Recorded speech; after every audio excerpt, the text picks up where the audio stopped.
Joseba Martos naz, jakin badakigu informatika elkartetik, gure elkartien batez be, software librigaz eta euskerin ingurun eitzen dugu lan, jendia alduntzeko helburuz.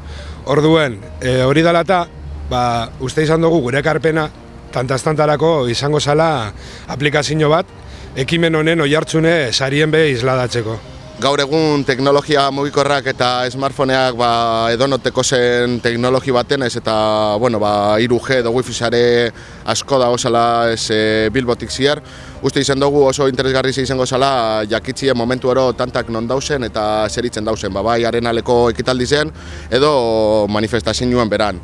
Orduan Android telefono bat baldin badeko zue, bakarrita Play Storetik aplikazio deskarga, tanta izenagaz topako zuia, eta berton aurkituko dozuen mapan enviar informe erderaz baldin badeko zue edo informea bidali euskeraz telefonoa baldin badeko zue, eta berton zeuek itzen zagozana edo elkartasun mezuak, argazkiak, bideoak edo zein kontenido multimedia sartzeko aukera aukingo deko zue.